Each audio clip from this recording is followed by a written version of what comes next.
कार्तिक महत्तम कथा अध्याय 24वां। राजा पृथु ने देवऋषि नारद जी से पूछा, नारद जी, आपने तुलसी के इतिहास वर्त महत्तम के बारे में कहा है।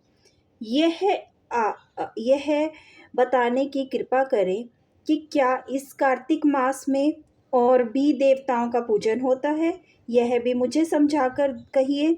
श्री नारद जी बोले, पहले समय पर्वत के निकट कर्तिपुर में एक धर्मात्मा धर्मदत्त नामक ब्राह्मण रहता था। वह भगवान विष्णु के सब व्रत करता था और आठों पहर उनकी भक्ति में तल्लीन रहता था। एक दिन कार्तिक मास में वह एक पहर रात शेष रहने पर जागरण के लिए भगवान विष्णु के मंदिर में गया।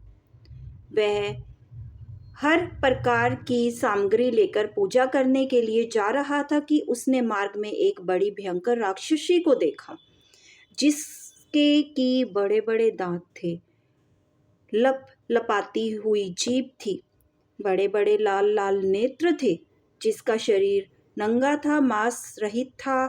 उस भयंकर राक्षसी को देखकर धर्मदत्त बुरी तरह से कांपने लगा और कुछ उपाय न देखकर उसने पूजा वाली थाली और जल का लोटा उस राक्षसी पर फेंक दिया। क्योंकि उसने भगवत नाम का जप करते हुए वह सामग्री और जल का लोटा उसमें की तुलसी दल पड़ा हुआ था, उसको मारा था। इससे उसके जन्मांतर के पाप नष्ट हो गए और से अपना पूर्व जन्म समर्पण हो आया।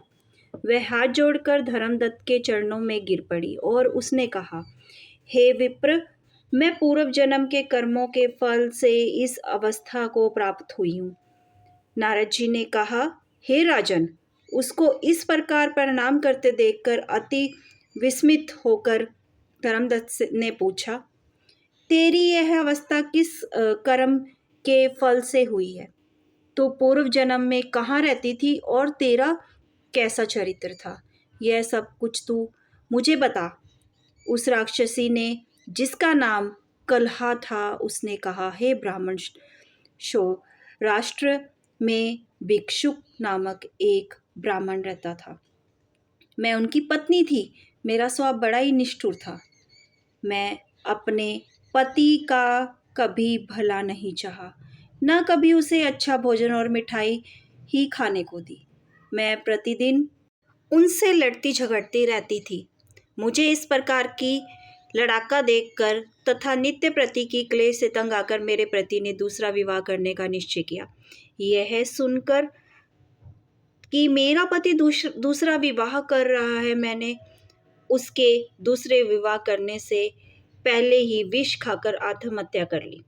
मेरी मृत्यु के पश्चात यम के दूत आए और मुझे पकड़कर गदा मारते हुए यम के पास ले गए।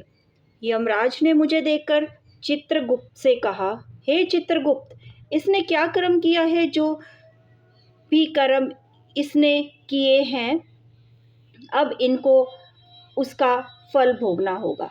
चित्रगुप्त ने यमराज से कहा, इसने अपने जीवन में कोई भी अच्छा काम नहीं किया है। यह सदा अपने जीवन में पति को खराब भोजन देकर आप सदा अच्छा भोजन खाती, इसलिए यह अब विष्ठा खाने वाली होगी। इसको अब शुकनी का जन्म दिया जाए, क्योंकि यह अकेली ही पाक के बर्तन में भोजन करती थी, इसीलिए यह अपने बच्चों को खाने वाली बिल्ली हो गई है। इसने चूंकि अपने पति पर क्रोध करके आत्मघात किया है, इसलिए यह प्रेत योनि में जाएगी। अब आप इसे अपने दूतों द्वारा मरु स्थान में भेज दीजिए। वहाँ पर वह बहुत दिनों तक प्रेत योनि में रहकर फिर यह पापी अपनी तीनों योनियों को भोगे। लो, यह विप्र अंत में 500 वर्षों से प्रेत योनि में हूँ और भूख प्यास के कारण नित्य दुखी रहती हूँ। एक दिन भूख से तंग आकर मैं एक वैश्य शरीर में प्रविष्ट हो गई और उसके शरीर के द्वारा मैं कृष्णा और वेणी के संगम पर इस देश में आ पहुंची। मैं इस वैश्य के शरीर में रहती हूँ कि एक दिन भगवान शंकर और विष्णु भगवान मुझको बलात् उसके शरीर से बाहर निकाल लिया। फिर मुझे आप दिखाई दिए। आपके लोटे में से तुलसी का जल का एक छींटा मेरे ऊपर पड़ा, जिससे मेरे सारे पाप नष्ट हो गए।